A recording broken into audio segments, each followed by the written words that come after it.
This is WCNY's The Capitol Press Room, and we're checking in with Sandy Berland, Executive Director of the state's Commission on Ethics and Lobbying in Government, which is facing a nearly 3% operating budget cut from Governor Kathy Hochul. Welcome back to the show, Sandy. Pleased to be here, Dave. Thank you for inviting me. Well, I want to talk about what the governor has proposed for your funding levels for the coming fiscal year for an ethics watchdog that she helped create. But first, I want to talk about the revenue side of things because there are some proposed changes that would potentially increase the money the state is bringing in from the players that you're responsible for overseeing. And this includes authorizing your commission to impose late fees of $25 per day on lobbyists who don't do their ethics training in a timely manner, as well as increasing the lobbying registration fee in the state from $200 to $250 and changing the timeline for collecting that money as well. Are these changes that you support, and are they things that will go towards your bottom line? Those are changes actually that we provided to the Division of Budget. The original idea was presented to us a year ago by a member of the legislature. For this cycle, we had been talking about it. DOB picked up on our discussions, asked us to provide them with legislation. The point was to provide a source of additional funding for the agency, in particular, so that we could address our technology needs. And the draft legislation that we provided to the Division of Budget provided that a portion of the new revenue would be directed to the agency. $750,000 in the coming fiscal year and $375,000 in each succeeding year to be used for the upgrading, improvement, replacement of the various systems that we operate, starting with our lobbying application, our public search query, which allows the public to access the data, and our financial disclosure system that more than 36,000 state employees use. The bill that ended up in the governor's Article 7 bills in her budget proposal, or essentially the provisions that we provided for raising revenue, but they don't include the provision that would direct some of that additional revenue back to the agency. Yeah, my read of at least the memorandum that accompanies the budget is that this is going into the state's general fund and is not directing any of it towards your operations specifically. That's correct. That's right. And we've been meeting with members of the legislature and pointing that out. We have pointed that out to the chamber, and we're hoping, guardedly optimistic that that will be corrected going forward. But we don't have confirmation of that yet. And can you walk me through the rationale for both of these new revenue raisers, aside from the prospects of funding potentially, from your perspective, additional infrastructure needs at the Commission on Ethics and Lobbying in Government? Is there any reason why it benefits either the lobbying landscape or any other ancillary benefits from imposing these fees, other than the fact that these lobbyists can probably afford it or their clients can afford it, and no one's going to necessarily, shed a tear for them paying more? Our current lobbying application and the public search query are archaic. They're very difficult to use. They're slow. It's difficult to get information out of them. They're very comprehensive. The data that they encompass constitutes the largest data set. We've transferred some of the data over on the OpenNY database, the open platform. So it's a huge amount of data that we collect, and it's applied every year. It's not an easy system for lobbyists and their entities to use in getting data into the system, in making corrections. It's difficult for us to communicate with the lobbying community. As an example, the system doesn't currently automatically generate late fee notices. So there's a time lag. I think it would be beneficial to the lobbying community to know about tardiness sooner rather than later. It doesn't automatically detect discrepancies in data.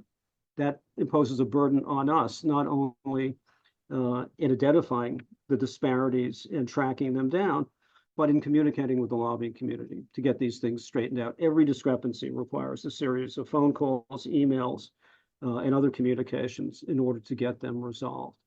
A new system would not only unburden us, it would unburden lobbyists in many respects.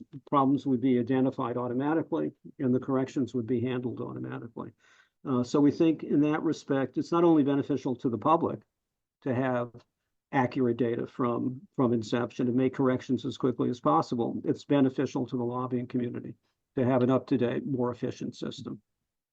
So, as I mentioned at the top, instead of not just funding the IT project that we've been talking about with an additional $750,000 in the coming fiscal year and $375,000 commitment in the years after that, you're instead facing a $250,000 cut.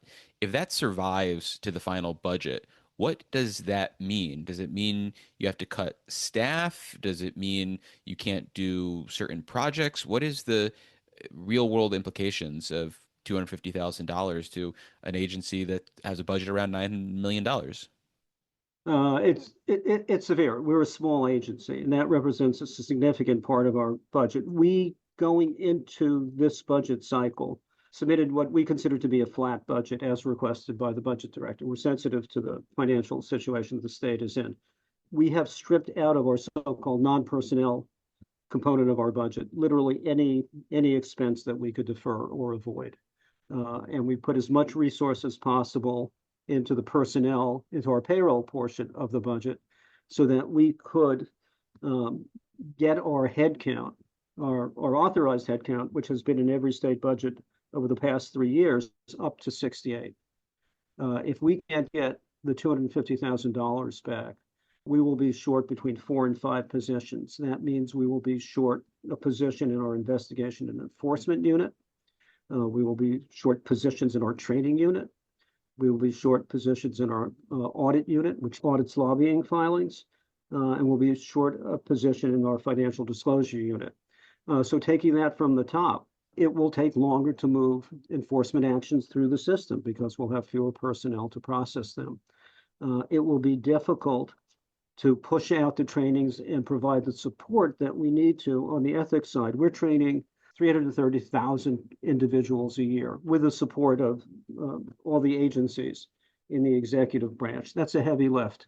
To be short a trainer in the unit and support staff is really going to be problematic. It will make it difficult to meet that target. In the audit unit, we have targets for the number of audits we want to conduct of lobbying filings. We almost invariably find disparities and discrepancies when we audit. It will take longer to detect those.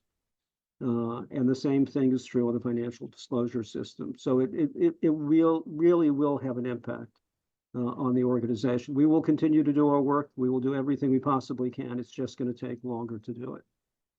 And for context for the listeners, a $250,000 cut represents about 1% of 1% of 1% of the governor's total budget proposal. So it's not like they're going to be able to balance the budget on the back of a cut that, as you just outlined, has real impact.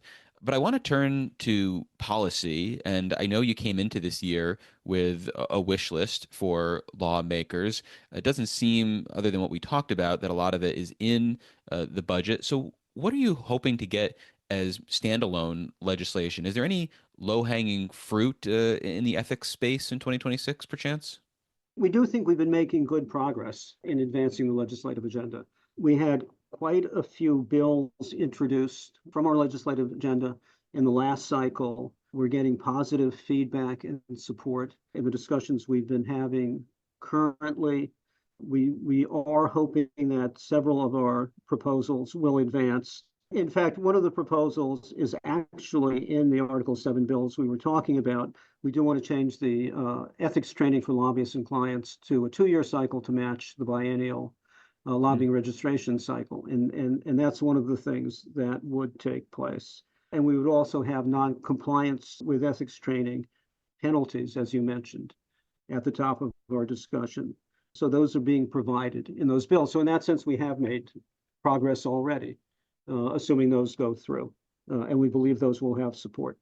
But we do think it's time, and we're hoping to see an introduction on having penalties for those provisions of the State Code of Conduct, the so-called appearance violations that don't, as well as hopefully introduction of a bill that would expressly state that sexual harassment in the state workplace is a violation of the state code of ethics. We enforce those violations under other provisions of the statute now. We do think it would be more efficient and effective to have the legislature actually explicitly state that sexual harassment in the state workplace is a violation of the code of ethics and is unacceptable. We're also hoping to make progress on having all of the financial disclosure statements filed electronically. Currently, about 10% of them are not.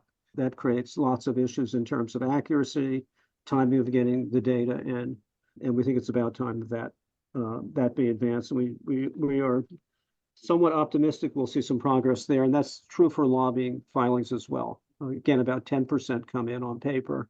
We think it's time that those all be filed electronically, and we can provide whatever resources and support filers need in converting from paper filings to electronic filings.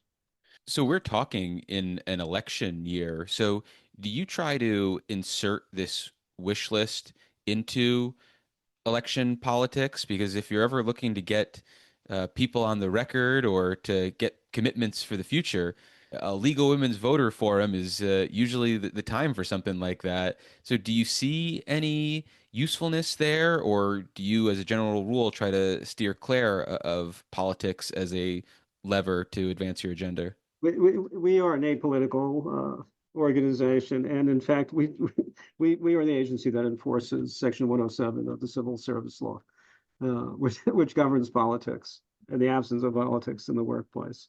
But we have had good conversations with a number of members of the legislature, and again, as I said, we're guardedly optimistic that we will make good progress this year. Well, we've been speaking with Sandy Berland. He is the executive director of the Commission on Ethics and Lobbying in Government. Sandy, thank you for making the time, and good luck staying optimistic. Dave, thank you so much, and thank you for giving us this opportunity. Take care.